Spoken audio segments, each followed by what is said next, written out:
You're listening to a 3CR podcast created in the studios of independent community radio station 3CR in Melbourne, Australia. For more information, go to allthews.3cr.org.au.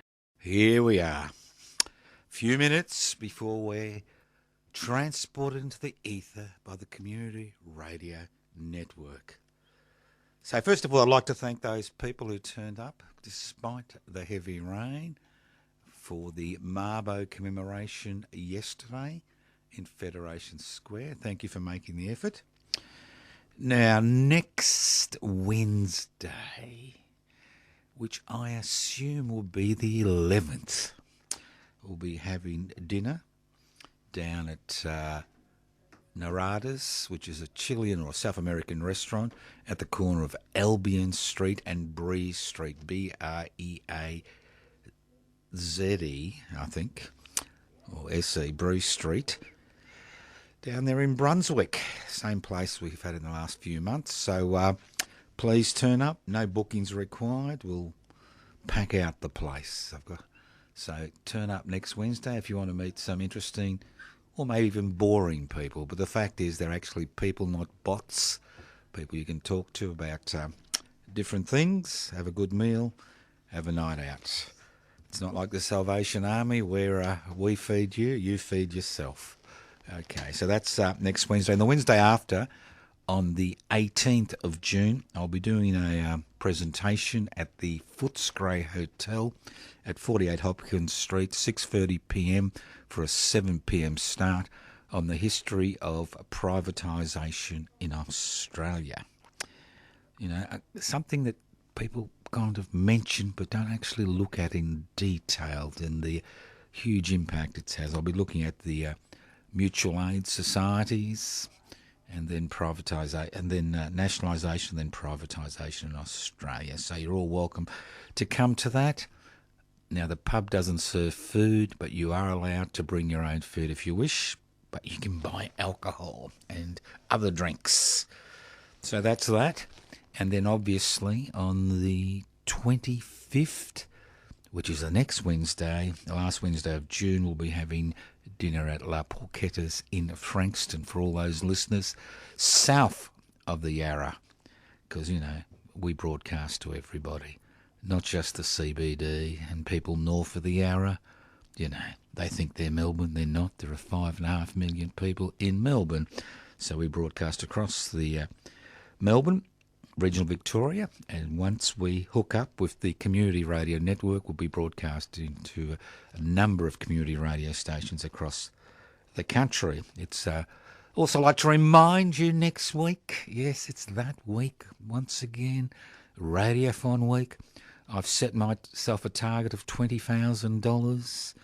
You know, remember the castle? You're dreaming? Well, I'm dreaming. $20,000 with 3CR. Simple. Why should only the rich and powerful get a legal, legitimate tax deduction?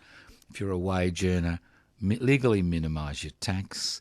Donate to the 3CR Radiothon, courtesy of the Community Radio Network. And those of you who will be bored by the Radiothon, don't despair. I'm doing a parallel program for every other listener in Australia. Here we go. The satellite was with us. The sacred cows have run out. Bang. Welcome to the Anarchist World This Week, broadcast across Australia, courtesy of the Community Radio Network. This program is coming to you from the studios of 3CR in Melbourne. My name is Joseph Toscano. The program is podcast. There are hundreds, if not thousands, of podcasts you can access. Not just Anarchist World This Week, but many other significant shows on Community Radio 3CR. And obviously, if you're listening to this program on one of the many community radio networks which broadcast the Anarchist World This Week, obviously your own community radio station will have a series of podcasts you can access. So it's important to support your local community radio station, because without your support there would be no community radio network. You wonder what anarchism is all about? Anarchos without rulers. It's about creating a society without rulers. What gives us rulers the ability to determine the lives of billions of people? Inequalities in power and wealth. So the anarchist struggle is the struggle to hold wealth in common and use it for the common good, and the struggle to use possibly direct democratic means to involve as many people as possible in decision-making processes which affect us. Nothing radical. Nothing radical.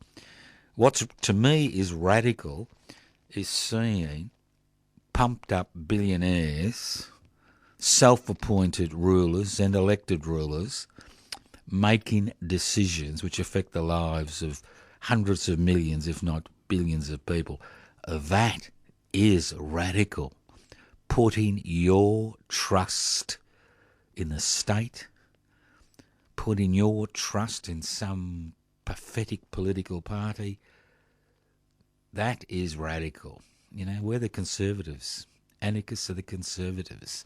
You see, you know, I don't know, those of you who read the Bible occasionally, and not everybody reads the Bible, but the concept of original sin. See, you and I were afflicted with original sin because Adam and Eve, obviously it'd have to be Eve, disobeyed God. And we have original sin. And because we're kind of tarred with original sin, we're incapable of governing ourselves.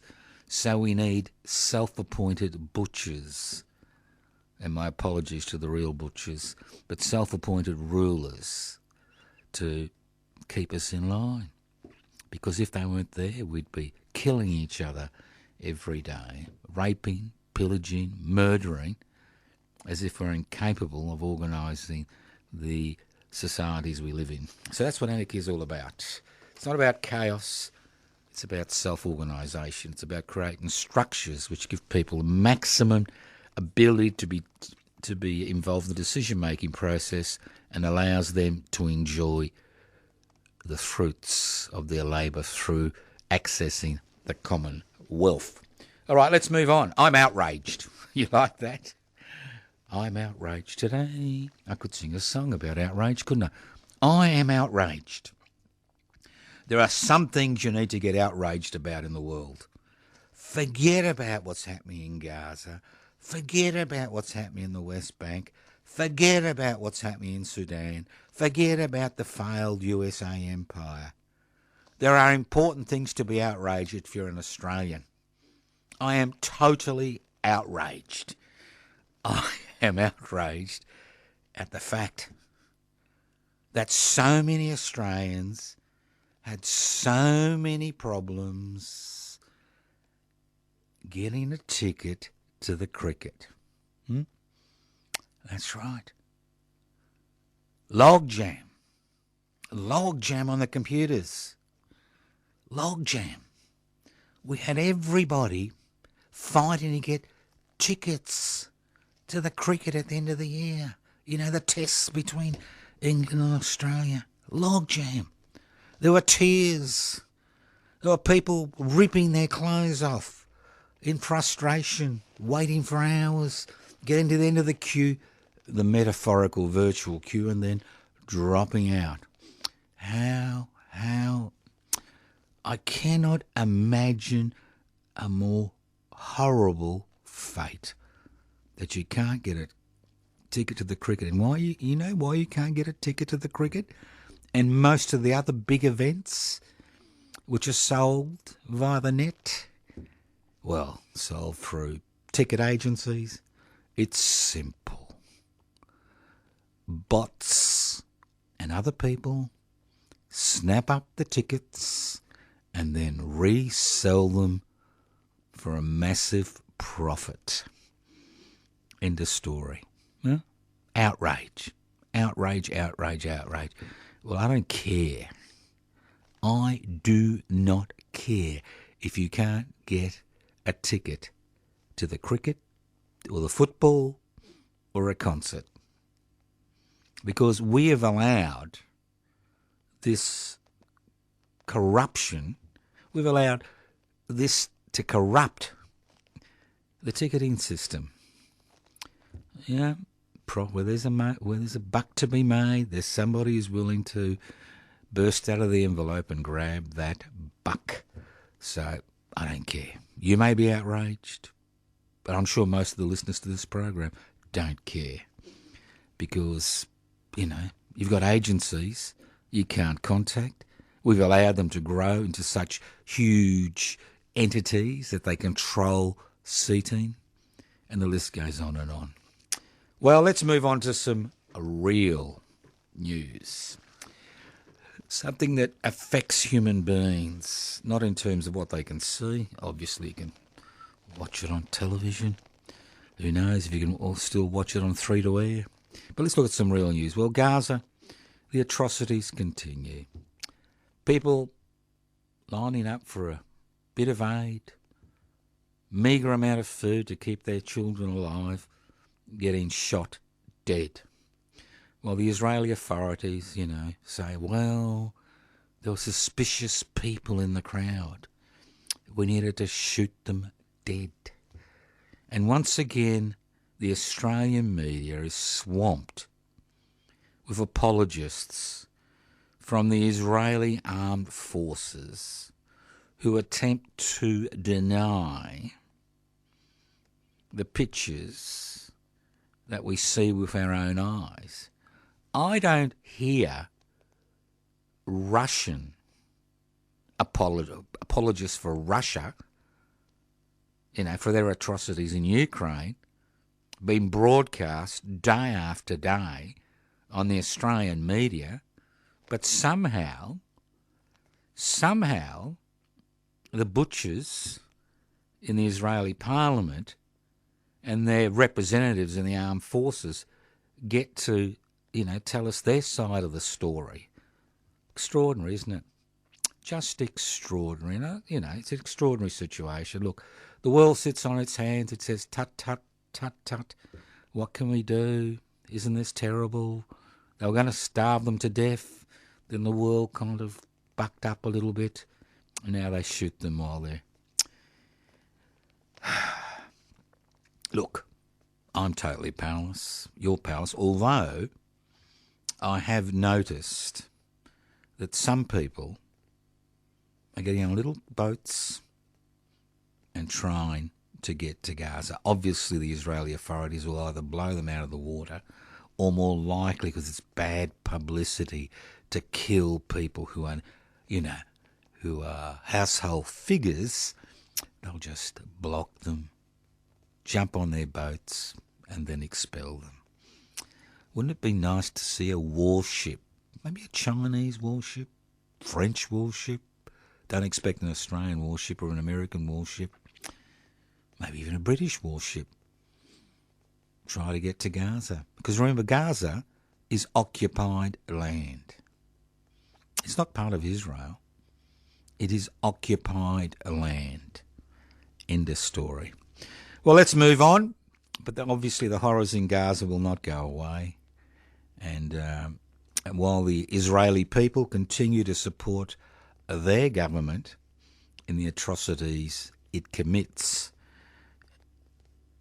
they will be ultimately responsible for the atrocities that occurred. A little bit like when Australia was in Vietnam, when we lost over 500, I think it's 515, 520 young Australian men in a senseless war, and many of those men who were sent there were conscripted. We, the people, not me, but we, the people as a whole, supported that incursion.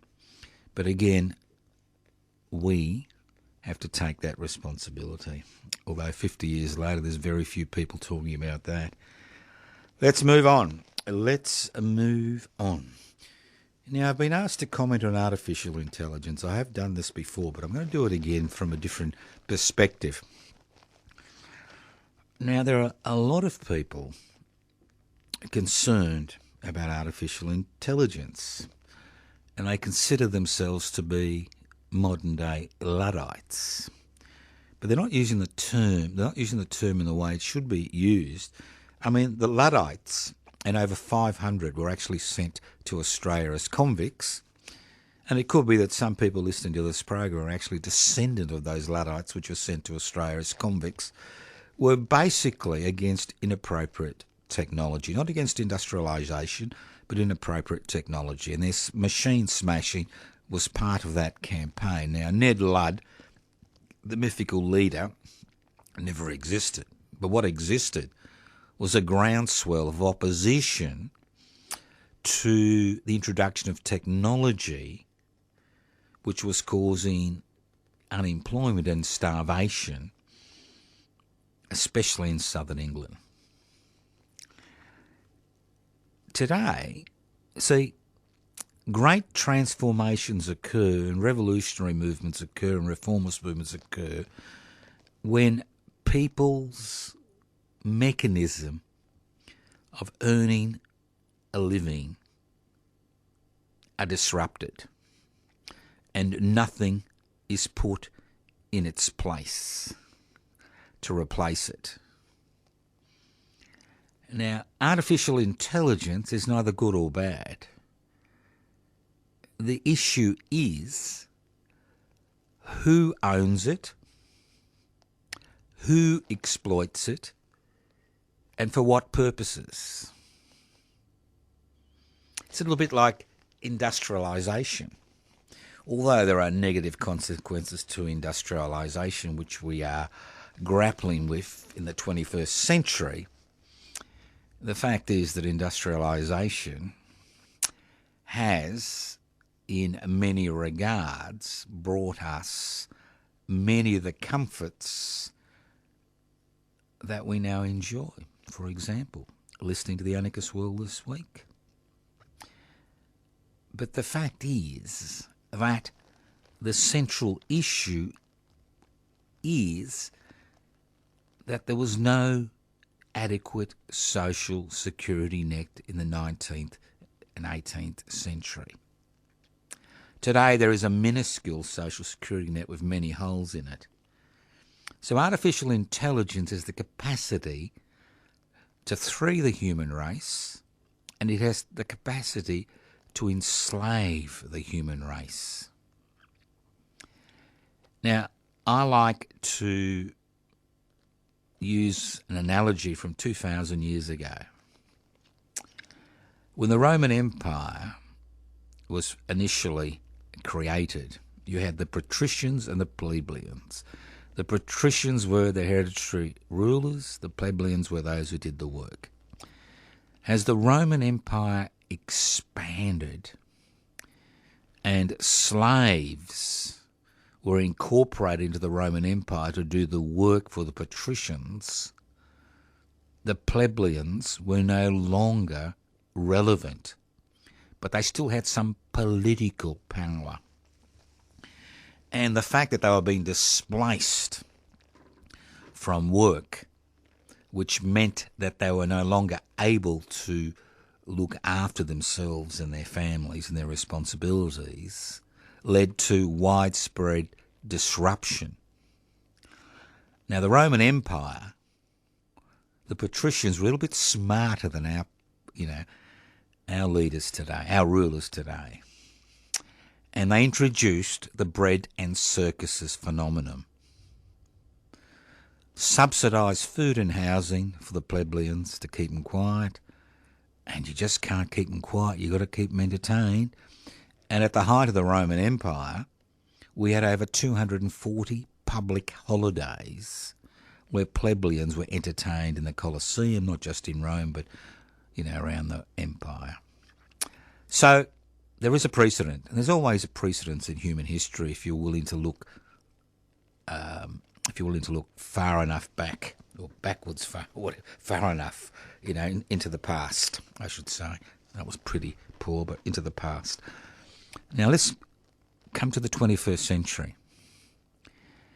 Now, artificial intelligence is nothing more than the creation of a workforce that doesn't need to be fed or paid.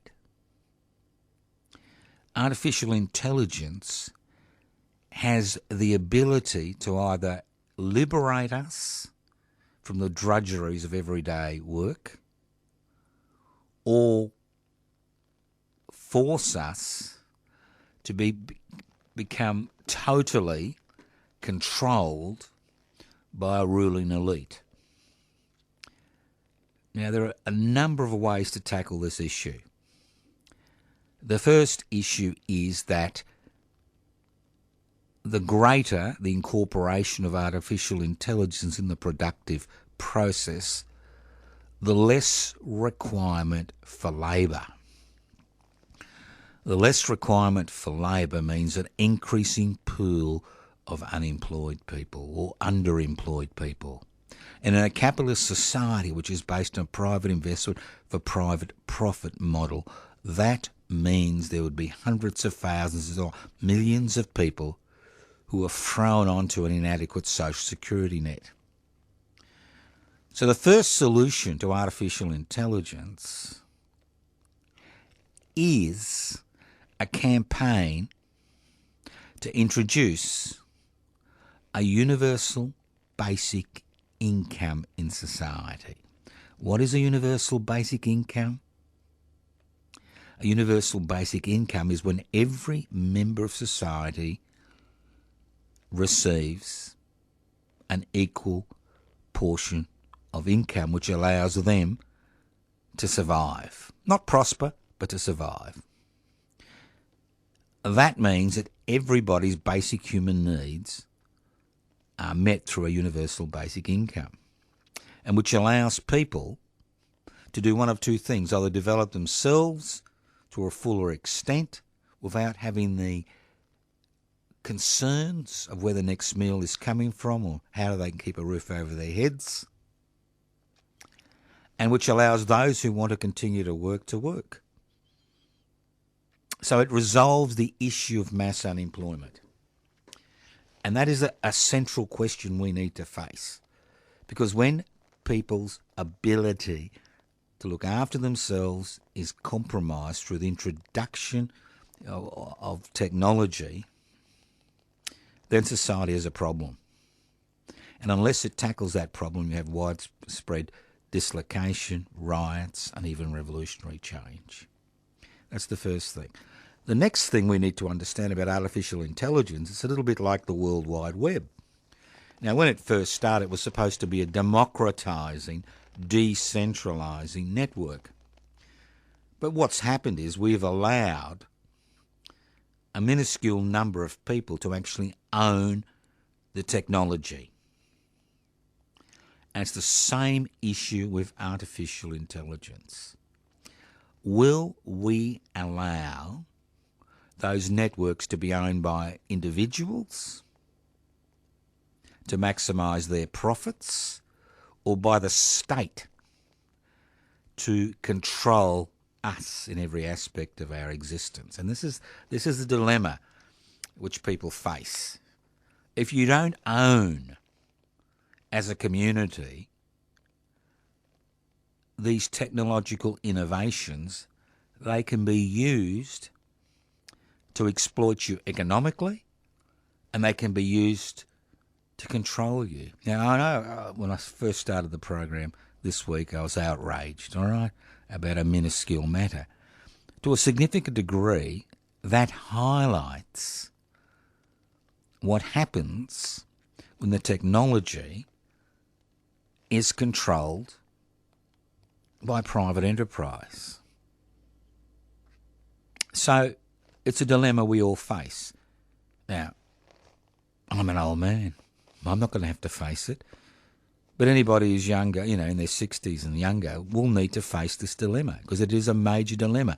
And unless we, who are at the forefront of change, of that struggle for change, take up this issue as a serious issue about who controls it, who owns it, what it's used for, and what are we going to do when we no longer need everybody in society to be involved, or a significant proportion of people in society to be involved in the productive process for society to prosper. So there are significant questions, the same questions which occurred at the beginning of the 19th century with the closure of the commons and the beginning of the industrialisation and capitalism as we know it today. So the issue is in your court. You can either sit in the corner and go, oh, woe is me, what is going to happen to me?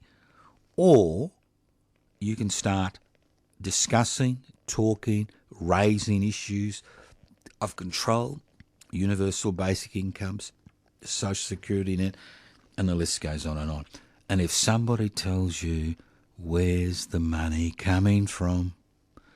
Well, what we need, as I keep saying, as I said in the Flinders election, the federal election a month ago or so, 6 weeks ago, it's about revenue. It's about the current revenue stream, which is basically based on income tax on wage earners. Revenue stream.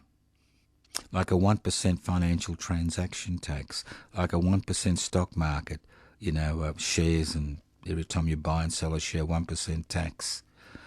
Nationalising, that's right, the N-word, nationalising this country's natural resources to provide services to us, the people. I mean, ideas which were basically ignored during the last federal election campaign, brushed aside as, unworkable.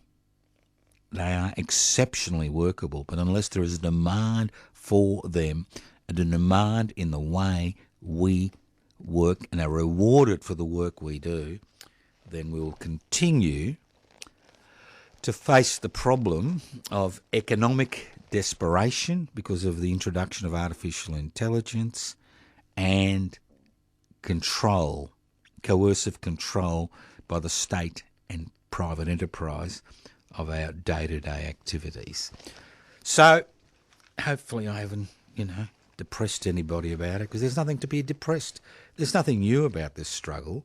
It's the type of struggle we've been involved in for centuries. Anarchists have been involved in for centuries. It's not the technology itself.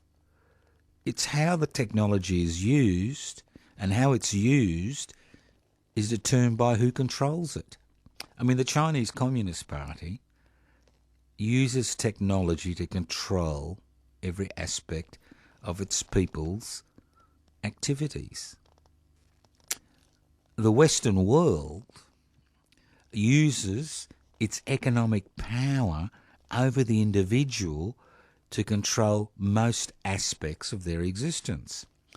And in a world where most people are saddled with debt to provide for the basic necessities of their day-to-day living, what we see is that economic control is just as effective as the coercive control which is used by the Chinese Communist Party in China.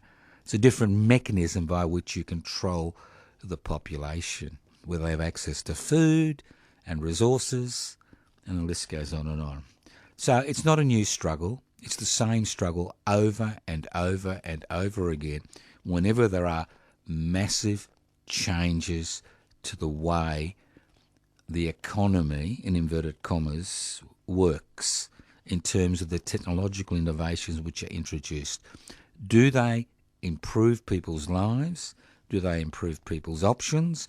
Or do they increase, as we've seen with the World Wide Web and the virtual revolution, the profits of a minority at the expense of a majority, not just in economic terms, but in terms of social interaction, in terms of problems which are caused by small bands of people controlling huge aspects of technology, whether it's an authoritarian regime where the state owns that technology, or a private capitalist entity where corporations which are too big to fail own that technology. So again, it's a matter of looking at the situation, analysing it, and then making decisions. Technology is a tool. It's a tool. That's all it is. Whether it's artificial intelligence, which is a tool which has a capacity to introduce as many cataclysmic changes as the Industrial Revolution in the 1830s, but it's a tool. Who owns and controls that tool and how it's used is the critical question. So it's not about a fear of being worried about the consequences. It's about actually fighting against the consequences to ensure that new technology which is introduced is used to satisfy human needs. Not manufactured needs, but human needs. You're listening to a 3CR podcast. 3CR is an independent community radio station based in Melbourne, Australia. We need your financial support to keep going. Go to www.3cr.org.au for more information and to donate online. Now stay tuned to hear the rest of your 3CR podcast. You're listening to The Anarchist World this week, broadcast across Australia by the Community Radio Network. This program is streaming live on 3cr.org.au. The program is podcast. You can access the podcast by going to 3cr.org.au. My name is Joseph Toscana. Many websites you can go to, but one YouTube channel you may find interesting is Public Interest Before Corporate Interest. There are over 320 to 25-minute presentations on various issues which face us as individuals, as members of a community, as Australians, and as international citizens. Let's move on. It is a morning for outrage, it's a day for outrage. Forget about the morning. It's a day for outrage. Now, our very own Senator, what's his name? Senator. Cavanagh, whatever his name is, National Party Senator. He's going to fight to the death. Fight to the death. His own words. Fight to the death. What's the senator going to fight for the death for? It's the Queensland Senator, National Party Senator. What's he going to fight for the death for? Is he going to fight to the death to release the Israeli hostages from Gaza, to bring, to ensure there's a permanent ceasefire and withdrawal of Israeli troops and, rebuilding in Gaza? No. Is he going to fight to the death to ensure the 3 million Australians who are, have issues feeding themselves on a day-to-day basis? Is he going to fight to the death for them? No. Let's see. Is he going to fight to the death to ensure that the climate emergency is addressed? Oh, hell no. He's a National Party Senator. Why would he do that? Is he going to fight to the death to ensure all those small farmers that are being, pushed out of existence by agribusiness are going to, he's going to fight to the death for them? He tells us he is. Unfortunately, no. He's going to fight, Is he going to fight to the death to protect us from the yellow hordes from the Northern Hemisphere? Oh, definitely no. So what's Senator Cavanagh, whatever he's called, what's he going to fight to the death for? Well, he's going to fight to the death to ensure the Labor Party changes to superannuation laws regarding people who have more than $3 million, I'll repeat it again, $3 million in their superannuation fund. He's going to fight to the death to ensure that they will continue to enjoy the benefits that they now enjoy. Senator. Great Australian. We need to nominate you for an Order of Australia or even something even higher. Who knows? Or maybe, Senator, I could, now that Mr. Musk has fallen out with the buffoon in Washington, D.C., maybe we could organise a seat for you to take you to Mars. Who knows? You have to laugh. You really have to laugh. I don't know why I woke up this morning. I know why I woke up, because I woke up. But you have to laugh. Outrage. Now, I can't believe it. I did something a few days ago, which I'll regret for the rest of eternity. How long that's going to be, who knows? But I accidentally found myself watching Fox News. I know. You won't come near me because I'm now diseased. I've been radicalised. And I thought to myself, don't these people learn anything? Here they were, saying what a great result for one nation. They now have 4 senators. They're going to change the world. And I'm listening to this shit and I'm going, they haven't changed. They still think the buffoon in Washington's going to help them out. I mean, the reason the buffoon is in Washington, and we've got all this crap going on, in the home of democracy, the land of the brave and the free, is ultimately the result of the Fox media. End of story. Result of Murdoch's little empire. And we still have this garbage here in this country. Well, we have the Australian, which has been around for over 60 years, never made a buck in its life, a profit, pouring out this verbal diarrhoea, infecting, causing national gastroenteritis as far as our ideas, ethics, morals are concerned. This is verbal diarrhoea, of course, as I said, causing social dislocation. Unbelievable that this crap continues to pour out of their mouths day in and day out, 24 hours a day. They never learn, do they? They never learn. We don't need them anymore. If there's one thing the last election taught us, you and me, is we don't need the legacy media. We don't need this corporatised verbal diarrhoea infecting the nation, stunting our moral and ethical aspects of our lives as people in this country. We don't need them and we don't want them.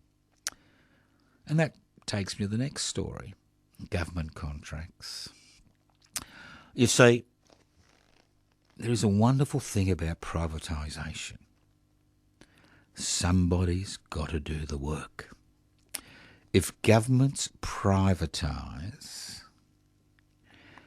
services which they have held or have had conducted or whatever, for generations, then somebody else has to use those. A little bit like those privatised Gaza Humanitarian Relief Agency that we're seeing in Gaza today.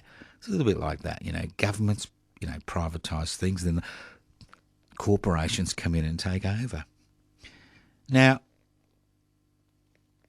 I mean, the great thing about getting a government contract, whether it's a state level or a federal level or even a local level, it's a highway to the Treasury.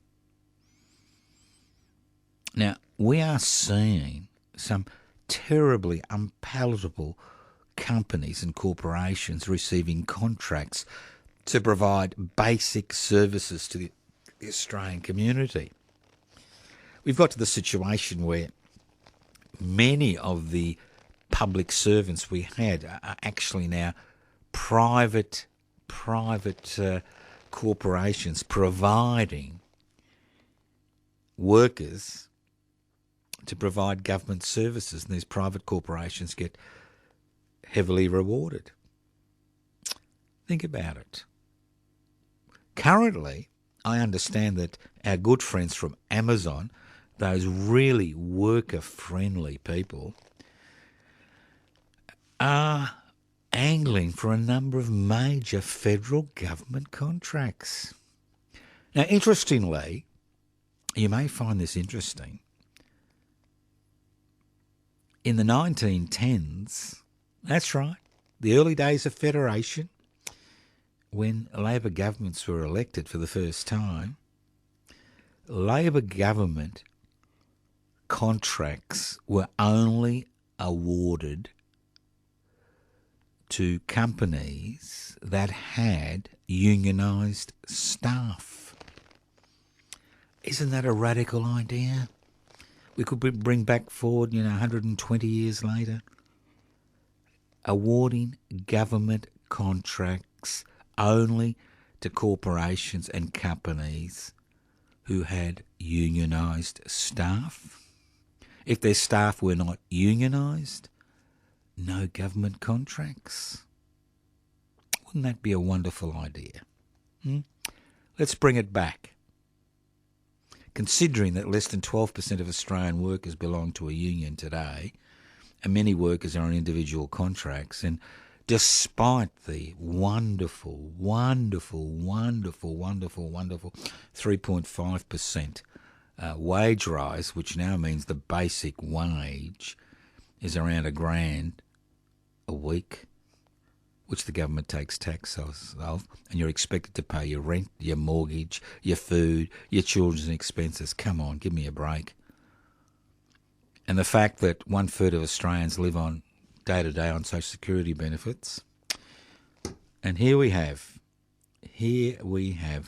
government contracts going to non-unionised corporations whose activities are directed to maximise profits to their major shareholders at the expense of their workers, and just as importantly, at the expense of us who receive these so-called services, government services, from a private corporation. Look at the Centrelink. Look at the Centrelink debacle. Remember the good old days, in inverted commas? I keep saying, when you think of the bad old days of the good old days, there's a lot of problems around, where the government employment, had an employment agency, and now it's been privatised. The list goes on and on. I could go on and on. I'm not going to bother. You know the story. I know the story. And giving government contracts to non-unionised corporations is just beyond the pale. Beyond the pale. And if you're wondering what that means is, well, the paling fence, which was built by the British forces in Dublin to keep those wild Irish people out of the town. Let's move on. Now, ever thought of being a whistleblower? Yep, great thing being a whistleblower, isn't it? Yeah, well, that's what you think. Now, hopefully I get these names right. Now, you may remember two whistleblowers. One's currently in jail and the other one's facing sentence. The first one was David McBride. Now, I know a lot of people kind of think, why do we worry about this? Well, Mr. McBride believed that Australian rank-and-file troops were being unnecessarily persecuted for potential war crimes in Afghanistan. And he leaked this information, right, to the Australian Broadcasting Corporation, which was raided at one stage when the authorities were trying to find out the source of the information. Now, what actually happened was the exact opposite of what David McBride wanted to happen. And when the Australian Broadcasting Corporation was able to go through the information which was leaked to them, they discovered that there were atrocities being committed in Afghanistan. Now, Mr. McBride was recently jailed for 6 years for being a whistleblower, but none of the people that have been accused of atrocities, mainly from the Australian SAS forces, have actually been charged with anything. So the man who leaked the information which brought this issue to public attention has been sentenced to almost 6 years in jail. I think it's 5 years and 8 months. And I understand his appeal was rejected a few days ago. So the man who exposes, accidentally exposes what's going on is jailed, and all the people that have been kind of accused and looked at by various government authorities still have not been charged. extraordinary situation. Who'd want to be a whistleblower? Now, there's another whistleblower who's just been convicted. I think his name is O'Brien. I could be wrong. Now, Mr. O'Brien, right, kind of worked for the Australian Tax Office, and he found he was unhappy with what was happening, and he leaked information to the Australian Broadcasting Corporation. Again, you don't expect Fox Media or the corporate-owned media, to actually look at any of this crap, That's why we need a national broadcaster, irrespective of how ineffective they are in most situations. They looked at the situation. He was charged. He spent 10 years defending his name. He's finally been found guilty. He will get a non-custodial sentence, but during those 10 years, he's lost his reputation. He's lost his home because of legal fees, and he'll never be able to be employed again. So who'd want to be a whistleblower? And he says to everybody who wants to be a whistleblower, there's no point. Now, I could go to various committees and say, this is happening and that is happening. But unless I've got that information, which needs to be leaked to the authorities to give it some credibility, and nobody's going to listen to me. I'm just some idiot on some pathetic little radio station, talking about stuff that nobody's interested in, as far as they're concerned. So here are two men who've done a service to the Australian public.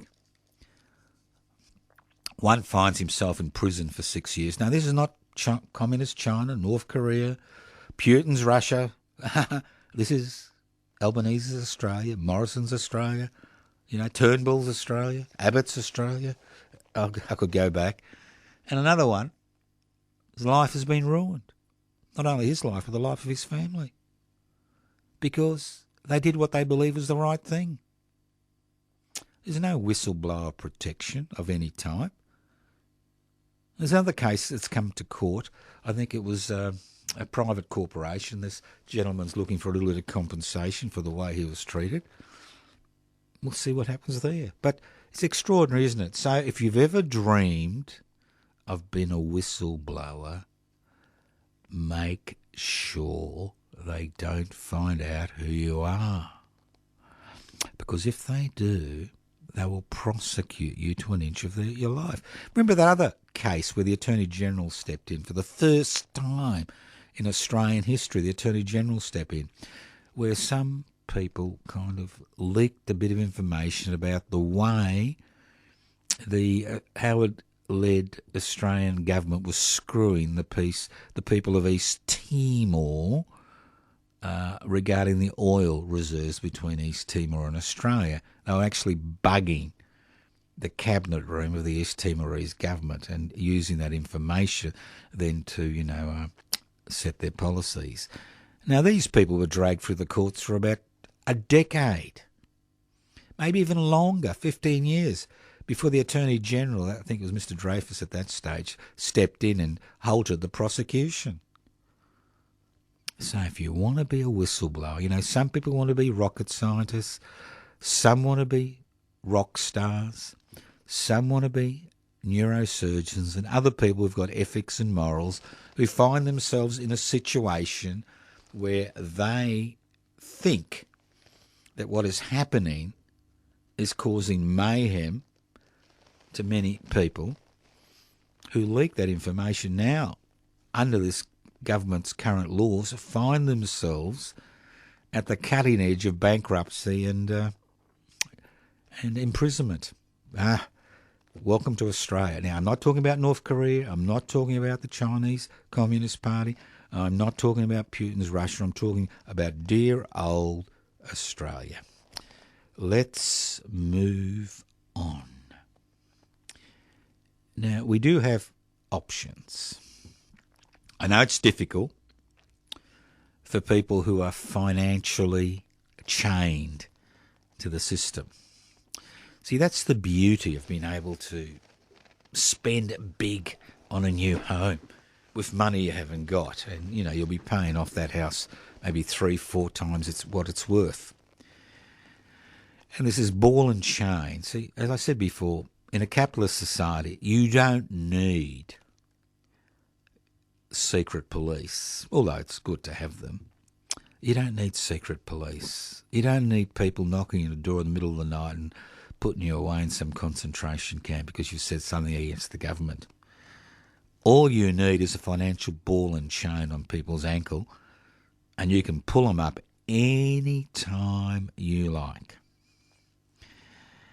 Now, I know as Australians we like to think of ourselves as, anti-authoritarian. Maybe it's our convict past. We like to think that we resist authority. Well, the reality is that as a people, we are one of the most obedient people on the planet. Because if we, as we've seen with our whistleblower mates, if we kind of rattle the cage or put our head out above the parapet, there's always the very real risk that we will pay an extraordinary price. And the main reason we will pay that price is because we are members of two exclusive clubs in this country. You don't need to be, introduced into the club. You don't need to pay any affiliation fees. These are clubs which are determined by our behaviour as residents and citizens. Now, you can't expect people on temporary protection visas, to do anything, because obviously they won't get them. But you can expect people who are citizens to actually tear up their membership cards of these exclusive clubs. And what clubs am I talking about? These are clubs that I love talking about, that most of us belong to. The number one club is somebody should do something about that club. Yeah? How many times have you heard people say, somebody should do something about that club? Whether it's somebody being harassed on public transport, whether it's the fact that, 3 million Australians suffer from food insecurity today, whether it's the fact that we have private charities raising money to send Australian kids to public schools, whether it's the fact there's never enough revenue to deal with the issues that we face on a day-to-day basis, whether it just goes on and on.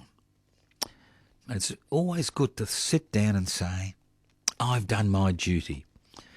I've cast a ballot and I've put the government in power for the next 3 years. And if your team didn't win, well, you still did your duty. Somebody should do something about that. The problem is that every major reform and change which has occurred in society since time immemorial has been as a direct consequences of people saying, I no longer want to belong to this club. I want to do a Groucho Marx. I no longer want to belong to any club. I don't want, especially this one, somebody should do something about that. It's time that I did something about that. Even opening your mouth is something.